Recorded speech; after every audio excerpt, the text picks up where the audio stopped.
민수기 3장 40절부터 51절까지 돌아가면서 한 절씩 읽겠습니다. 여호와께서 또 모세에게 이르시되 이스라엘 자손에 처음 태어난 남자를 1개월 이상으로 다 계수하여 그 명수를 기록하라. 나는 여호와라. 이스라엘 자손 중 모든 처음 태어난 자 대신에 레위인을 내게 돌리고 또 이스라엘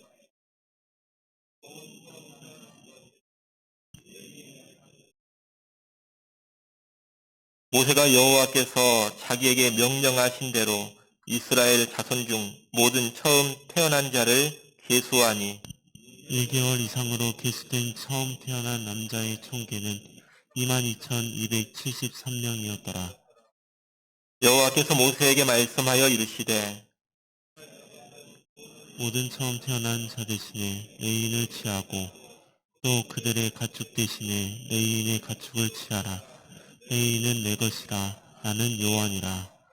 이스라엘 자손에 처음 태어난 자가 레인보다 273명이 더 많은즉 속전으로 한 사람의 5세겔씩 팥되 성소의 세겔로 받으라. 한 세겔은 20게랄이나. 그 더한 자의 속전을 아론과 그의 아들들에게 줄 것이니라. 모세가 레위인으로 대속한 이해의 사람에게서 속전을 받았으니 곧 이스라엘 자손에 처음 태어난 자에게서 받은 돈이 성소의 세겔로 1365세겔이라. 모세가 이 속전을 여호와의 말씀대로 아론과 그의 아들들에게 주었으니 여호와께서 모세에게 명령하심과 같았느니라. 아멘. 오늘 본문의 말씀은 이스라엘의 장자들과 처음 태어난 가축들 대신에 레위인과 레위인의 가축을 하나님께 돌리는 규례를 기록하고 있습니다.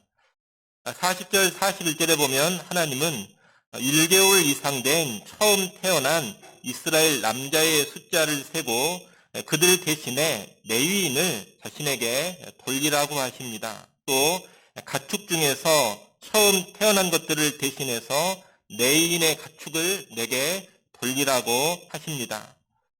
하나님의 이 명령은 유월절과 연관이 있습니다. 잘 아시는 것처럼 이스라엘 백성이 출애굽할 때 애굽 땅에 내려진 마지막 10번째 재앙이 무엇이었느냐?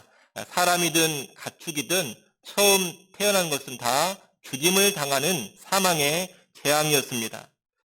그런데 이때 하나님의 명령에 따라서 어린 양의 피를 인방과 문설주에 바른 집은 죽음의 천사가 그 집을 지나갔습니다. 그 집에 처음 난 것들이 그로 인해 죽지 않았습니다. 어린 양의 피로 죽음의 천사가 넘어가서 그 집의 초태생들이 죽지 않고 다 살게 된 겁니다. 이 사건과 연관해서 하나님은 죽지 않고 살아난 초태생들은 다 내 것이다 이렇게 선언을 하셨습니다. 본래 죽어야 했는데 하나님의 은혜로 살게 되었으니 하나님이 생명을 새로 주신 것이나 다름이 없습니다. 하나님이 주신 생명으로 이제 살게 되었으니 이런 초태생들은 다 하나님의 것이라고 선언을 하신 겁니다. 이렇게 초태생은 다 하나님의 것인데 오늘 본문에서 하나님은 이 하나님의 소유인 초태생을 대신해서 레위인을 나에게로 돌려라 그렇게 말씀을 하시는 겁니다. 원래는 하나님의 소유인 이 초태생들이 하나님께 바쳐져서 하나님을 섬기는 일을 성막에서 해야 합니다. 그런데 하나님은 레위인들이 대신 성막에서 그 일을 하고 다른 이스라엘의 초태생은 자유케 해주신 겁니다. 42절 51절까지 말씀은 처음 것을 대신해 레위인을 하나님께 돌리라는 이 명령의 실행을 기록하고 있습니다. 일단 1개월 이상 된 레위인의 숫자는 22,000명이었습니다. 우리가 지난주에 봤습니다만 3장 39절 말씀을 한번 여러분이 읽어보십시오. 3장 39절 말씀 읽습니다.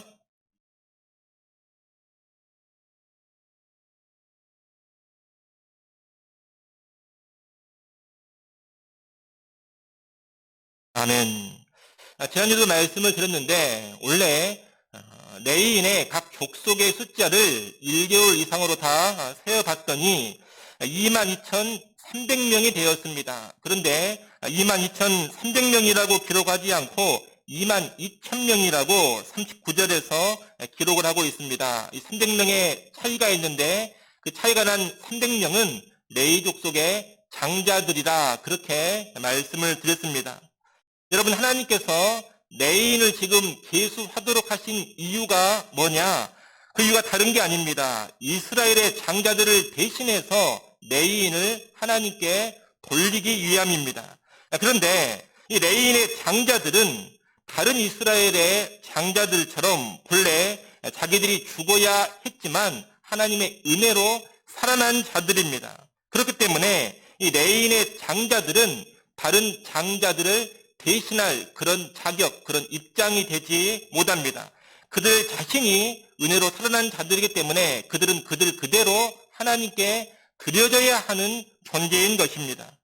그래서 이스라엘의 장자를 대속하기 위한 레위인의 숫자에서 레위인의 장자 300명은 뺀 겁니다. 레위인 전체의 수는 22,300명이지만 이스라엘의 장자를 대신할 수 있는 레위인들의 숫자는 22,000명이다 이 말입니다. 그런데 이스라엘 전체 장자의 수를 또 세어보니 몇 명이 되었느냐? 오늘 보면 43절에 보면 22,273명입니다. 장자를 대신할 수 있는 레위인의 숫자는 22,000명인데 이들이 대신해야 될 이스라엘 장자의 숫자는 22,273명. 몇 명의 차이가 있습니까? 273명의 차이가 있습니다. 레위인의 숫자가 273명 더 적기 때문에 273명은 레위인들이 대신할 수가 없습니다. 그래서 레위인이 대신할 수 없는 이 273명에 대해서는 이스라엘 백성이 돈으로 속전을 내도록 하셨습니다. 이 속전이라는 것은 몸값을 치른다 이런 뜻입니다.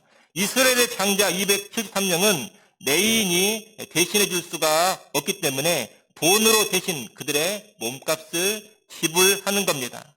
47절 이하에 보면 그 속전으로 한 명당 5세겔씩 계산을 해서 모두 1365세겔을 아론과 그 아들들, 다시 말해 제사장들에게 주었다 그럽니다. 제사장들에게 준 이 1365세겔은 성막의 일을 섬기는데 사용이 되어집니다. 결국 이스라엘의 장자들은 레위인으로 대속을 하든 아니면 돈, 속전으로 대속을 하든 여하튼 값을 치르는 이 대속을 통해서 자유케 되는 겁니다. 이렇게 값을 지불하며 대속하는 것은 하나님께서 이스라엘을 죽음에서 구원해 주신 일이 값을 치른 일이라는 것을 상징적으로 보여줍니다. 하나님이 자기 백성을 죽음에서 살리신 일, 자기 백성에게 생명을 주신 일에는 반드시 값을 치르는 일이 있습니다. 출애굽시 10번째 재앙에서 이 초태생들이 생명을 얻을 때에도 어린 양의 피라는 값이 지불되었습니다. 이스라엘의 장자들을 대신할 때에도 레위인들이 자기 몸으로 값을 치릅니다. 그리고 레위인으로 충당하지 못한 장자들은 돈으로 값을 치릅니다.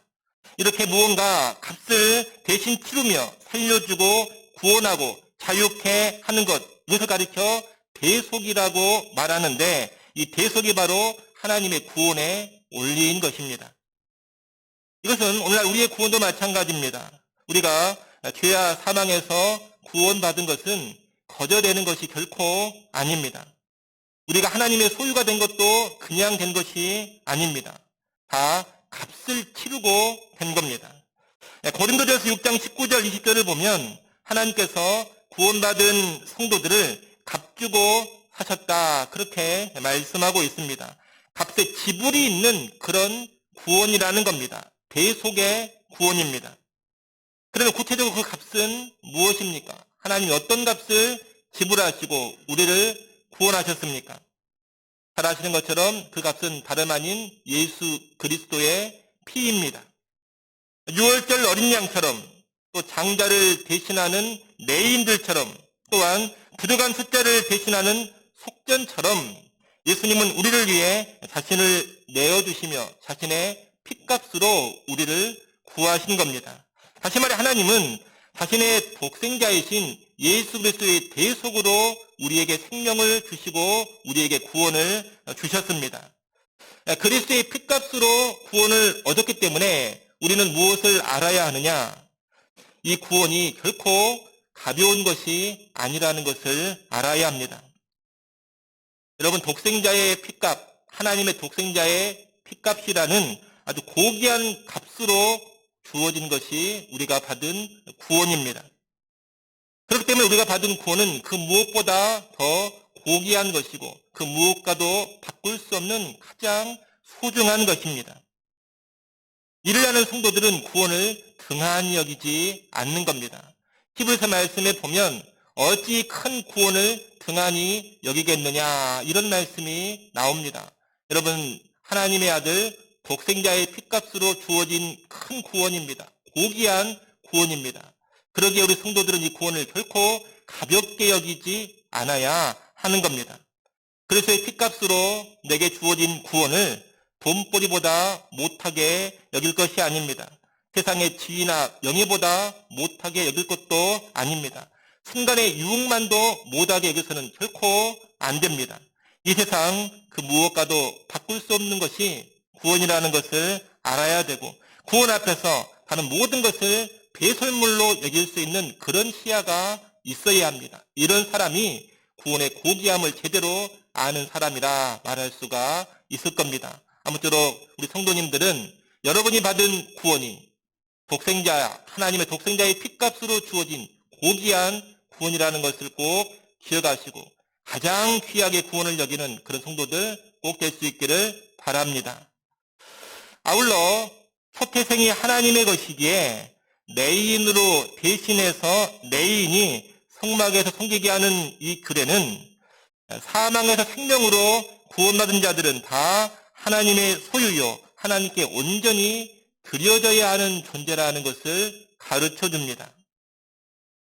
여러분, 구약 시대에는 죽음을 피하고 살게 된 이 초태생을 대신해서 레인들이 성막에서 섬겼습니다. 그런데 신약 시대에는 일반 이스라엘 사람과 레인이 따로 존재하지 않습니다. 구약 시대에는 성막 성전이 따로 있었고 또 그 성막과 성전에서 섬기는 제사장과 레인들도 따로 있었습니다. 하지만 신약 시대에는 그런 구별이 없다는 겁니다. 예수 믿는 사람들이 곧 성막, 성전이 되어버리고 예수 믿는 사람들이 곧 제사장이 되어버리고 레인이 되어버립니다. 이것이 신약 시대의 모습입니다. 그렇기 때문에 이 신약 시대에는 하나님의 소유가 된 나를 대신해서 누군가 대신 섬겨주고 이런 것이 없습니다. 나는 평범한 성도이고 목사님은 레인 같은 사람이니까 내 대신 목사님이 하나님을 잘 섬겨줄 수가 있겠지. 내 대신 목사님이 헌신을 하는 거겠지. 그런 것이 아니라는 겁니다. 신약 시대에는 나를 대신해서 하나님을 섬겨주는 그 어떤 레인 같은 존재가 없습니다.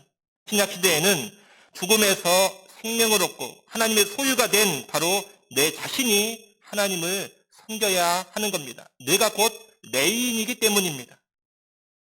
그리스도의 피로 우리가 구원받았다면 일반 성도가 됐든 목사가 됐든 다 하나님의 소유인 것이고 공히 하나님 섬기는 삶을 살아야 합니다.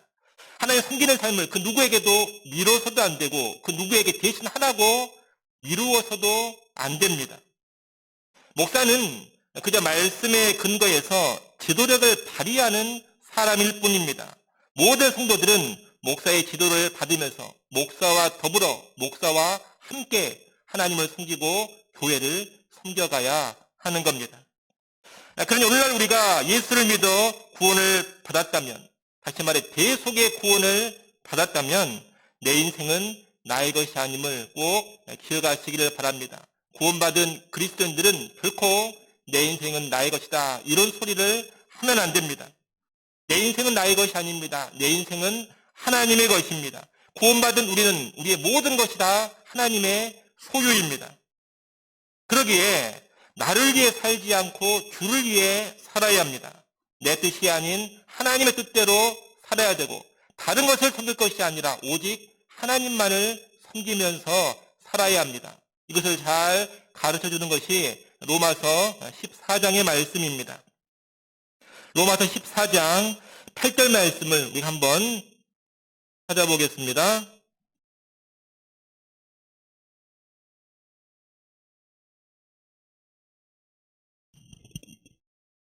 로마서 14장 8절입니다.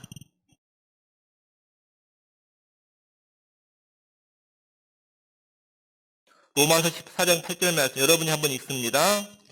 우리가 살아도 주를 위하여 살고 죽어도 주를 위하여 죽나니 그러므로 사나 죽으나 우리가 주의 것이로다. 아멘.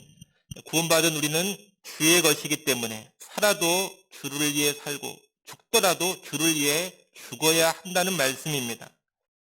똑같은 말씀을 고린도후서 5장 15절에서 하고 있습니다. 고린도후서 5장 15절 말씀도 우리가 한번 찾아보겠습니다.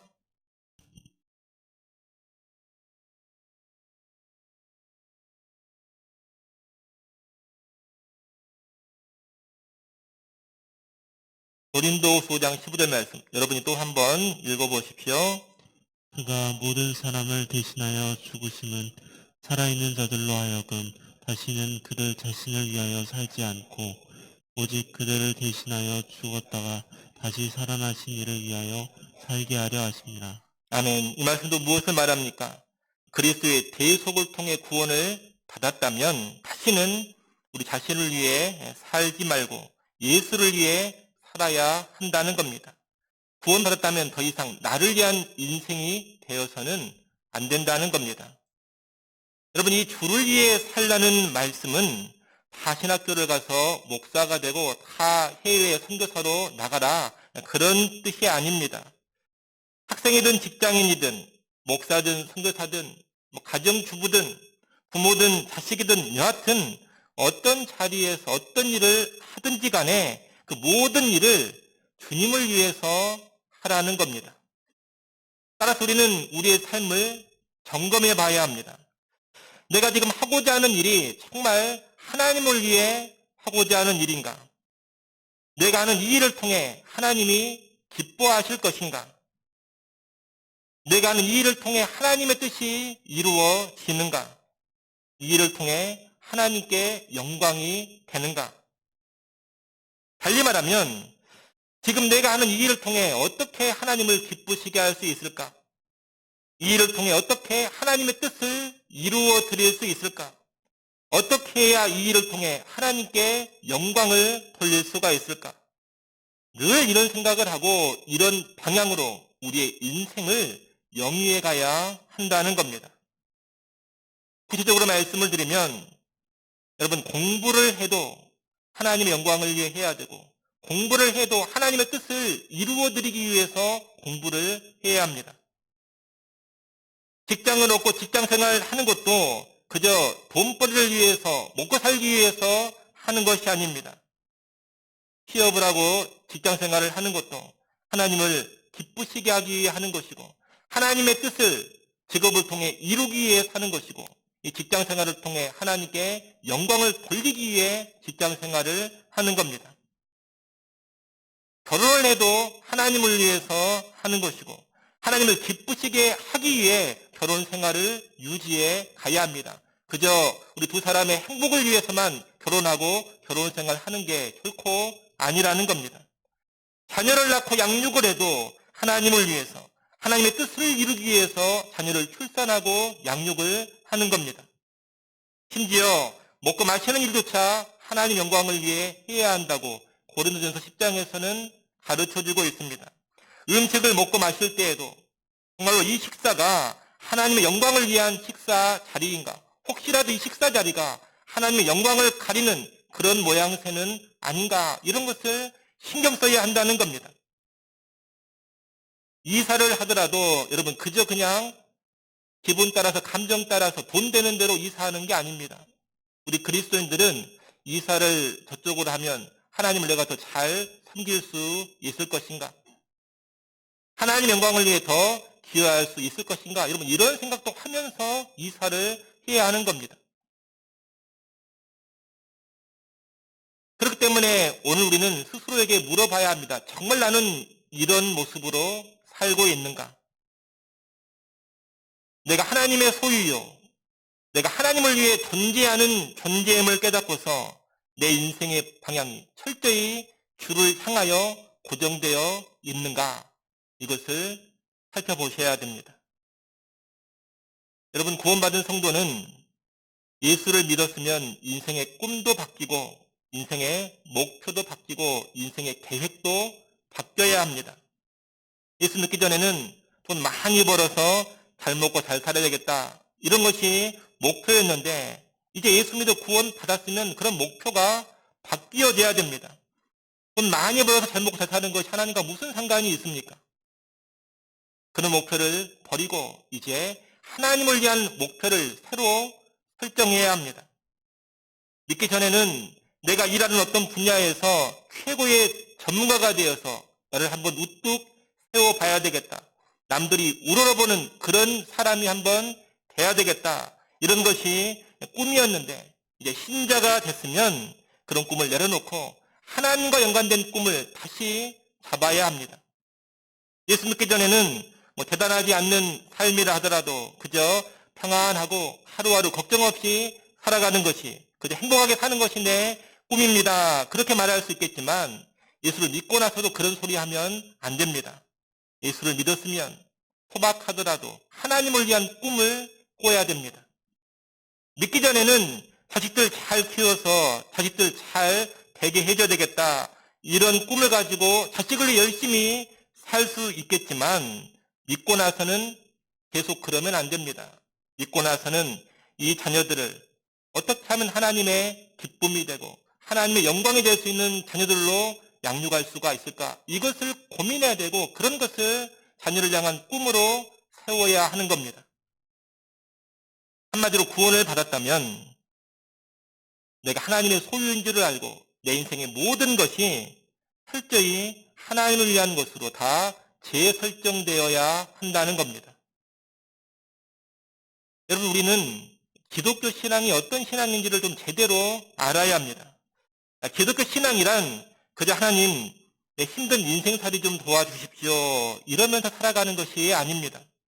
하나님, 나 참 힘들고 괴롭고 어렵습니다. 내가 힘들고 괴롭고 어려우니 나 좀 도와주십시오, 이렇게 기도만 하고 이런 모습으로만 살아가는 게 기독교 신앙이 아닙니다. 기독교 신앙은 또 하나님의 도움을 적절히 이용해가지고 나를 위한 인생을 멋지게 펼쳐가는 것도 아닙니다. 내 나름의 꿈과 목표, 나를 위한 멋진 계획을 하나님의 능력으로 하나님의 도움받아 성취해 가는 것도 아닙니다. 여러분, 절대로 그런 것이 기독교 신앙이 아닙니다. 그런 것이 기독교 신앙이 아니라 하나님의 인도를 받으면서 하나님을 위해서 내 인생을 꾸려가고 하나님을 위해서 내 인생을 펼쳐가는 것, 여러분, 이것이 기독교 신앙입니다. 나를 위한 삶, 나를 위한 꿈, 나를 위한 인생을 이제 다 내려놓고 이제는 하나님의 꿈과 하나님의 목표를 위해서, 하나님의 계획을 위해서 살아가고 나를 들여가는 것, 여러분, 이것이 진정한 기독교 신앙입니다. 심지어 힘들고 괴롭고 아픈 일이 있더라도 그 일을 통해서도 하나님의 뜻이 이루어지기를 갈구하는 것이 기독교 신앙입니다. 나의 힘듦, 나의 괴로움, 나의 슬픔, 나의 아픔이 그것을 통해서 하나님께 영광이 될 수 있다면 나는 기꺼이 그런 일들을 수용하겠습니다. 하나님의 뜻을 이루기 위해서 내 병과 내 고난과 내 고통이 필요하시다면 얼마든지 그렇게 쓰십시오. 심지어 내 죽음조차 필요하다면 나의 죽음도 하나님이 원하시는 대로 사용하십시오. 기꺼이 죽겠습니다.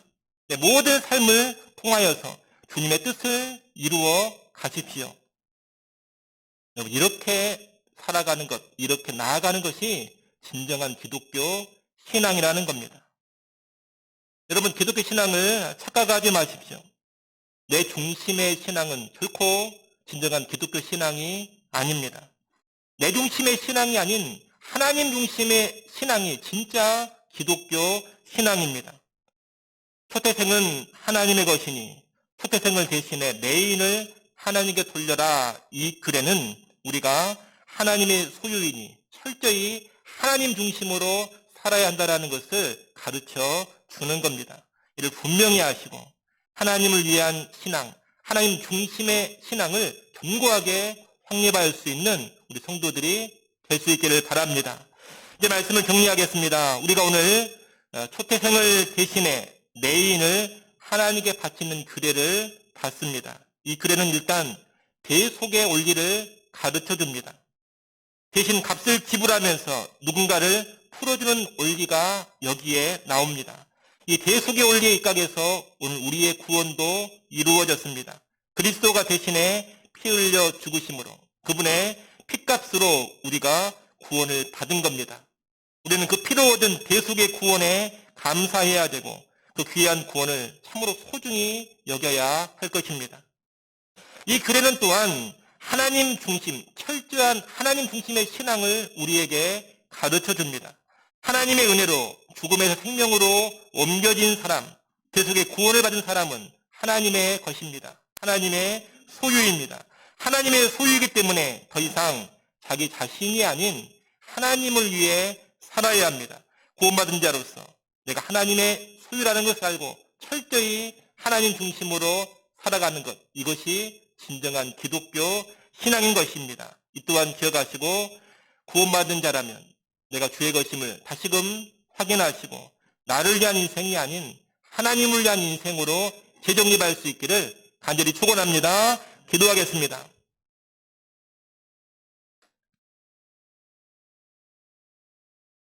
하나님 아버지, 대속의 원리를 따라 그리스도의 피값으로 우리를 살리시고 구원해 주심을 감사합니다.